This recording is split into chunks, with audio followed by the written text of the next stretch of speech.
Assalamu alaikum. My name is Dr. Mohammed Idris.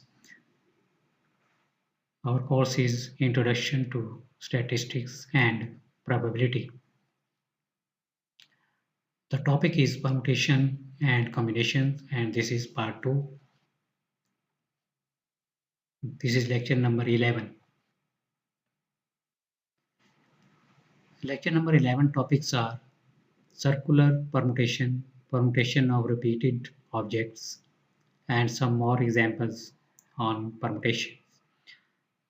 In the last lecture, we discussed different examples on permutations, some examples on counting principles in detail. Now we proceed to the next lecture. Circular permutation. Circular permutations mean if some persons are sitting in circular position, then how many arrangements are possible?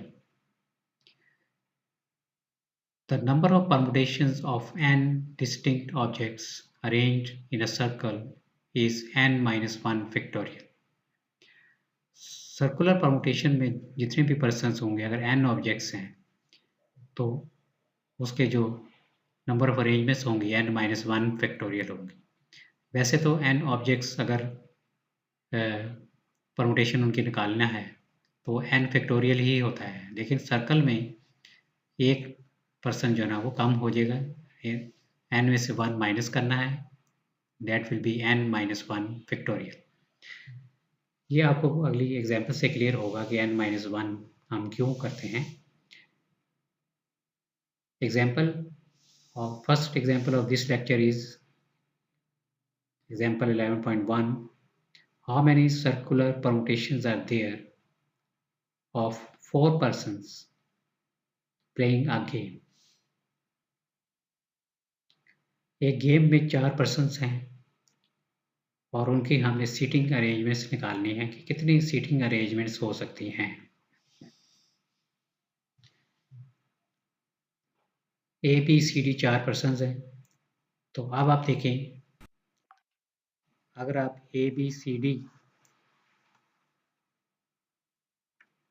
जो है वो लेते हैं तो वो एक arrangement बन जाती है. और अगर आप ए डी सी बी ले लें, ए डी सी बी ये जो सर्कल में आप देखें ए बी सी डी भी है और ए डी सी बी भी है. तो ए बी सी डी लिख लें या ए डी सी बी लिख लें तो दोनों सेम ही कंसिडर होंगे.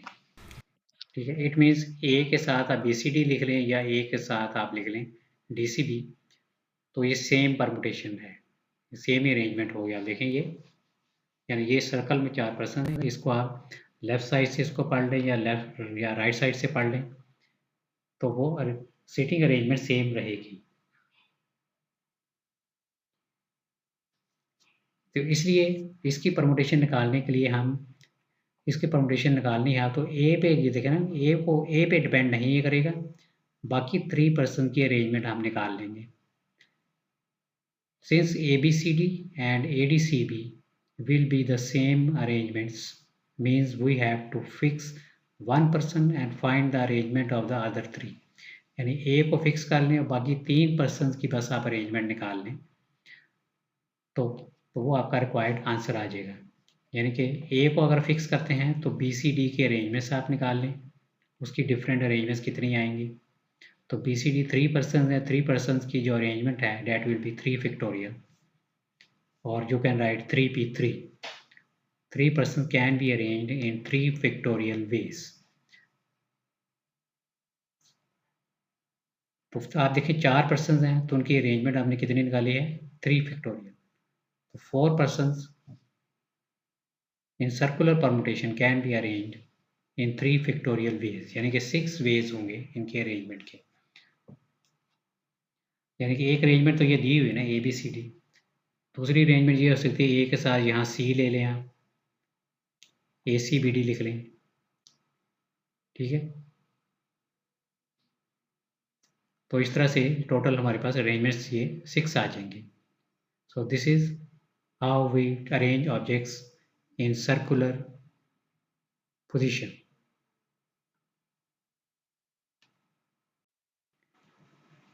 Next is permutation of repeated objects. अगर कुछ ऑब्जेक्ट्स जो है ना रिपीट हो रही हो, सेम ऑब्जेक्ट्स हों, ठीक है,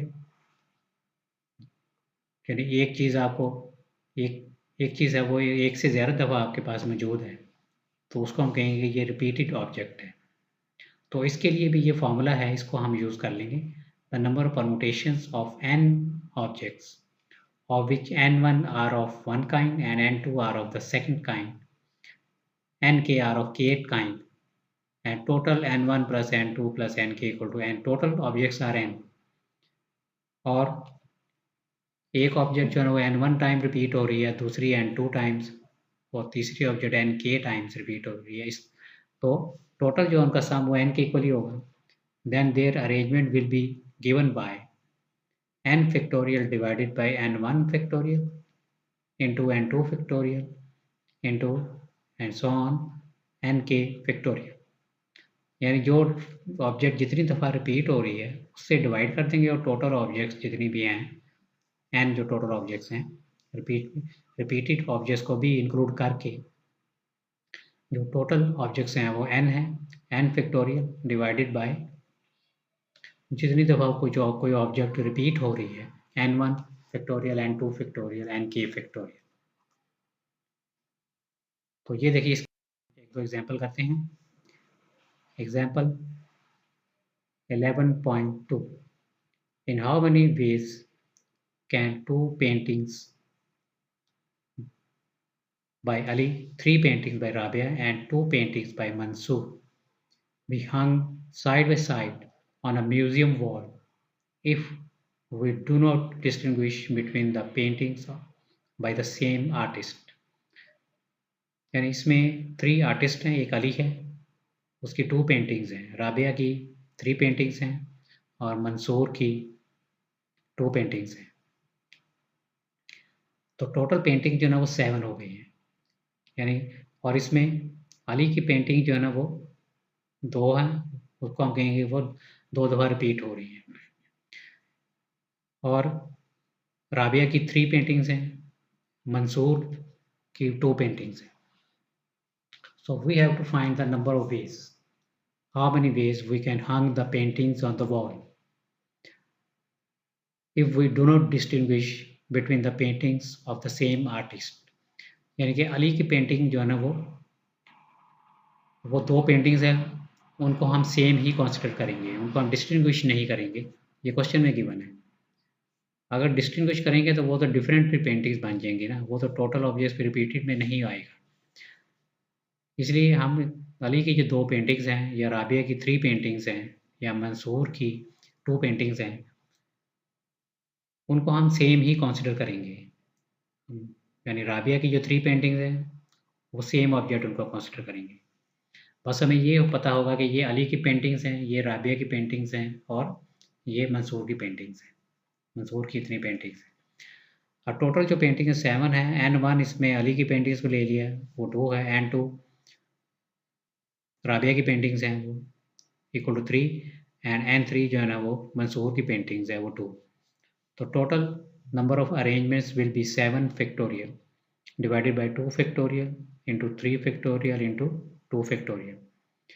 तो देखें आप, अली की पेंटिंग 2 दफ़ा रिपीट हो रही हैं तो 2 फैक्टोरियल आ गया है, और राबिया की जो पेंटिंग्स हैं वो 3 टाइम्स रिपीट हो रही हैं तो 3 फैक्टोरियल आ गए हैं, और जो मंसूर की जो पेंटिंग्स हैं जिनको हम सेम कंसिडर कर रहे हैं वो 2 हैं, तो divided by 2 factorial. Next is example 11.3, how many different permutations are there of the letters in the word book, and the second part is committee। इसमें अब लेटर्स हमें गिवन है जो कि in the form of a word given है। Word जो है ना वो बुक है, इसमें 4 लेटर्स हैं। अब उसने कहा है कि कितनी अरेंजमेंट्स हो सकती हैं लेटर्स की, ये इन लेटर्स की कितनी अरेंजमेंट्स हो सकती हैं, कितने डिफरेंट वर्ड्स बन सकते हैं।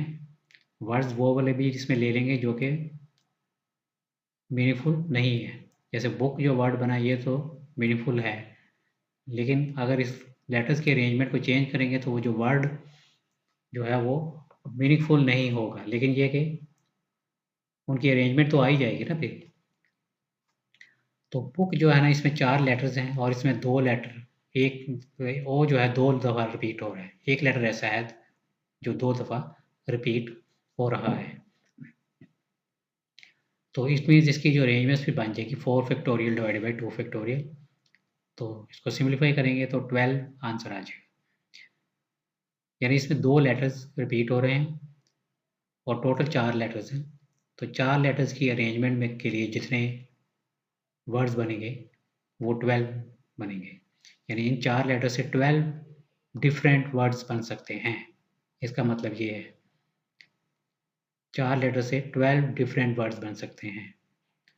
अगर ये 4 डिफरेंट लेटर्स होते, चारों लेटर डिफरेंट होते, तो वो 4 फैक्टोरियल आंसर आ जाता और 4 फैक्टोरियल 24 आंसर आता। तो इस केस में आंसर हमारे पास आया है 12, क्योंकि एक लेटर रिपीट हो रहा है। इसी तरह से नेक्स्ट पार्ट देखें आप।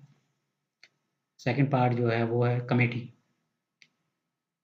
In the word committee, M occurs 2 times, T occurs 2 times and E occurs 2 times.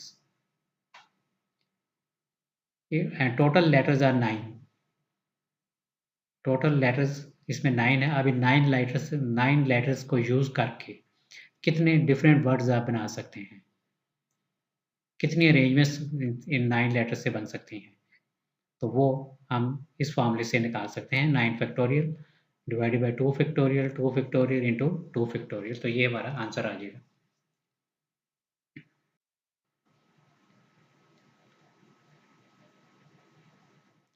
Next example जो है वो भी परमुटेशन से रिलेटेड है। इन how many ways can 3 boys and 2 girls line up for a group picture. यानी group picture लेनी है, इसमें 3 बॉयज़ हैं और 2 गर्ल्स हैं। This is part A and part B is in how many ways can they line up if a boy is to be at each end. पहले part में उसने कहा है कि 3 बॉयज़ हैं 2 गर्ल्स हैं और उनको एक एक लाइन अप करना है फॉर अ पिक्चर। तो इसमें कोई रिस्ट्रिक्शन नहीं दी है कि बॉय जो है ना वो गर्ल्स की क्या पोजीशन होनी चाहिए, फर्स्ट बॉय पहले आना चाहिए या गर्ल पहले आनी चाहिए। ठीक है, इस तरह की कोई इसमें रिस्ट्रिक्शन नहीं है। Since there is no restriction, so there are 5 factorial ways. क्योंकि रिस्ट्रिक्शन कोई नहीं है, कोई भी बॉय कोई भी गर्ल कहीं किसी भी पोजीशन पे आ सकता है, इसलिए उसको हम 5 फैक्टोरियल लेंगे। यानी कि 5 ऑब्जेक्ट्स इनको कंसिडर करेंगे। तो 5 ऑब्जेक्ट्स जो है उसकी अरेंजमेंट होती है 5 factorial means 120। In the second part we have to find the number of arrangements if the boy is to be at each end। यानी कि दोनों एंड्स पे बॉय होना चाहिए। यानी कि 5 पर्सन्स हैं और स्टार्ट में भी बॉय होना चाहिए और एंड वाली जो पोजीशन है वहाँ पे भी बॉय होना चाहिए। तो ये देखिए डायग्राम में भी देखें आप, इसमें बॉय लिखा हुआ है स्टार्ट में और एंड में भी बॉय है, और बाकी 3 जो है ना वो कोई भी अरेंजमेंट हो सकती है। अब इसमें देखना ये रिस्ट्रिक्शन दे दी है कि एक बॉय जो है ना वो स्टार्ट में होना चाहिए, लाइनअप जो भी होगी, और एक जो है वो एंड बॉय एंड पे होना चाहिए। इट मीन्स कि जो पहला बॉय है उसको सिलेक्ट करने के चांसेस होंगे 3p1 उसको आप लिख सकते हैं। The first position boy can be selected in 3p1 ways. क्योंकि 3 बॉयज़ हैं, 3 बॉय में से कोई भी एक बॉय यहाँ पे आएगा। यानी कि बॉय नंबर 1 भी यहाँ आ सकता है, बॉय नंबर 2 भी आ सकता है, बॉय नंबर 3 भी इधर आ सकता है, कोई एक बॉय आएगा। यानी यहाँ पे जो फर्स्ट पोजीशन पे बॉय को सिलेक्ट करने के 3 चांसेस होंगे, 3 चांसेस हैं। और इसी तरह से जो लास्ट वाली जो पोजीशन है उसमें बॉय सेलेक्ट करने के 2 चांसेस होंगे। वो इसलिए क्योंकि एक बॉय पहले सेलेक्ट कर चुके हैं हम फर्स्ट पोजीशन के लिए, तो सेकंड के लिए भी 2 बॉय रहेंगे, उनमें से कोई एक बॉय आएगा, बॉय नंबर 2 आएगा या बॉय नंबर 3 आ जाएगा। एक बॉय पहले सेलेक्ट हो चुका है फर्स्ट पोजीशन के लिए। ठीक है, तो जो चीज़ फिक्स उसने की है वो हम पहले उसको लिख लेंगे कि कितनी उसकी चांसेस हैं। ठीक है, यानी कि फर्स्ट में भी बॉय है और लैंड पे भी बॉय होना चाहिए। तो फर्स्ट बॉय के चांसेस 3 हैं और दूसरा जो लास्ट में जो बॉय हैं उसके चांसेस हो जाएंगे 2, यानी कि 2p1 बेस। अब जो बाकी जो 3 पोजीशंस रह गई, यहाँ पे कोई भी गर्ल या बॉय आ सकता है, यहाँ पे कोई रेस्ट्रिक्शन गिवन नहीं है। So the remaining 1 boy and 2 girls can be selected in 3p3 ways, क्योंकि 3 पोजीशन रह गई हैं और इन पे कोई भी इनमें से हो सकता है, 2 गर्ल्स और 1 बॉय में से, ठीक है, क्योंकि बाकी 2 गर्ल्स और 1 बॉय रह गए ना, क्योंकि 2 बॉय तो सेलेक्ट कर चुके हैं पहले हम, तो 3 पोजीशन रह गई हैं और 3 पर्सन रह गए हैं, तो वो 3p3 हो जाएगा, ठीक है। तो टोटल नंबर ऑफ वेज आ जाएंगे इन तीनों को मल्टीप्लाई करने से by the counting principle. Counting principle में नंबर ऑफ वेज को हम, नंबर ऑफ चांसेस जो है उनको मल्टीप्लाई कर, 2p1 ये 2 आ गया, एन इंटू 3 फैक्टोरियल, ये 3 पर्सन की अरेंजमेंट है, so this will be equal to 36। तो 36 डिफरेंट वेज हैं एंड पोजीशन पे आ जाए, स्टार्ट और एंड पे आ जाए।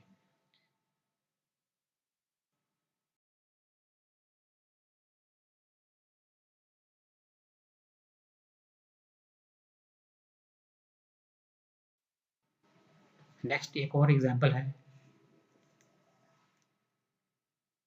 Amy, Brian, Cheryl, Danny and Eric went to a concert. How many arrangements are possible if they sit in 5 adjacent seats? If Eric insists on sitting next to Cheryl, and number B, Brian refuses to sit next to Danny. अब इसमें 5 person given है, इन 5 person को आप ए B C D E भी लिख सकते हैं, ठीक है, Amy, Brian, Cheryl, Danny and Eric.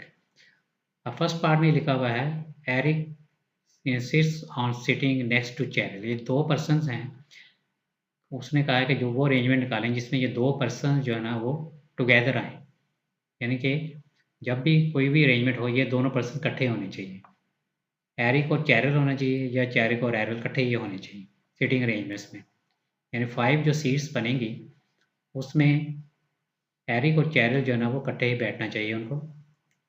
एरल insists on sitting next to Cheryl, यानी एरल और चैरल जो है ये साथ साथ होने चाहिए।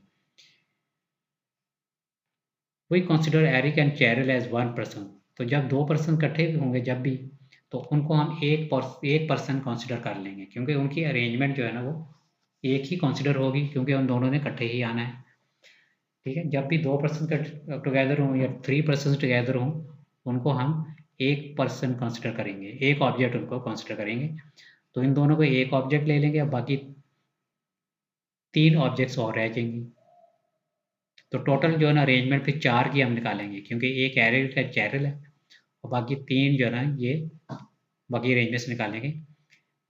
ये देखेंगे नीचे जो डायग्राम बनी है इसमें एरिक और चैरल लिखा हुआ है, और बाकी जो है ना जगह पे बाकी 3 पर्सन आएंगे। सो एरिक एंड चैरल जरूरी नहीं कि पहली पोजीशन पे ही आए, ये सेकंड बॉक्स में भी आ सकते हैं, थर्ड पोजीशन पे भी आ सकते हैं, फोर्थ पोजीशन पे भी आ सकते हैं, और बाकी जो पर्सन है वो ज़रूरी नहीं कि वो एंड बाद में आए, वो पहले भी आ सकते हैं, यानी कि हमने इन 4 बॉक्सेस की अरेंजमेंट निकालनी है, तो 4 पर्सन की जो अरेंजमेंट है वो 4 हो जाएगी। अब 4 पर्सन कैसे रहेगा, क्योंकि एरिक और चैरल को हम टुगेदर ले रहे हैं, इसलिए 4 पर्सन जो है ना वो ये बन जाएगी 5 के, ये 4 पर्सन हो जाएंगे, क्योंकि 2 पर्सन को हम एक ही पर्सन कंसिडर कर रहे हैं। सो अरेंजमेंट ऑफ दीज 4 पर्सन, ये जो 4 बॉक्सेस बने हुए हैं इसका मतलब है कि 4 पर्सन की अरेंजमेंट है, that will be equal to 4 factorial. Eric and Cheryl are 2 persons, so their arrangement is 2p2. अब एरिक और चैरल जो हैं इनकी आपस में अरेंजमेंट भी हो सकती है, यानी कि एरिक और चैरल एक अरेंजमेंट ये हो सकती है, या चैरिक और एरल भी हो सकता है, ठीक है, तो 2 अरेंजमेंट इनकी बनेंगे 2p2, इनकी आपस वाली अरेंजमेंट वो भी निकालनी है, ठीक है। तो चांसेस पे कितने हो गए, 4 फैक्टोरियल टोटल चांसेस हैं, और एरिक और चैरल की आप टू चांसेस हैं, 2 फैक्टोरियल चांसेस हैं, तो बाय काउंटिंग प्रिंसिपल हमारे पास फिर क्या आ जाएगा, इन दोनों को मल्टीप्लाई कर देंगे तो हमारा आंसर आ जाएगा 48, यानी 4 फैक्टोरियल जो है वो जो 4 पर्सन जो है उनकी अरेंजमेंट आ गई, क्योंकि एक को 2 पर्सन को एक को हमने लिया होता है ना, तो 4 पर्सन आ गए, 4 फैक्टोरियल इंटू 2 फैक्टोरियल, तो आंसर इज 48। अब बी पार्ट में उसने कहा है कि Brian refuses to sit next to Danny. A part में कहा है उसने कि 2 पर्सन टुगेदर होने चाहिए, और पार्ट बी में उसने कहा है कि ये वाले 2 पर्सन टुगेदर नहीं होने चाहिए। इन फर्स्ट पार्ट में हमने कहा कि when 2 persons are together number of arrangements are 48 if 2 persons are together, ये हमने पार्ट ए में निकाला है ना। अब पार्ट बी में हम निकालेंगे when 2 persons are not together.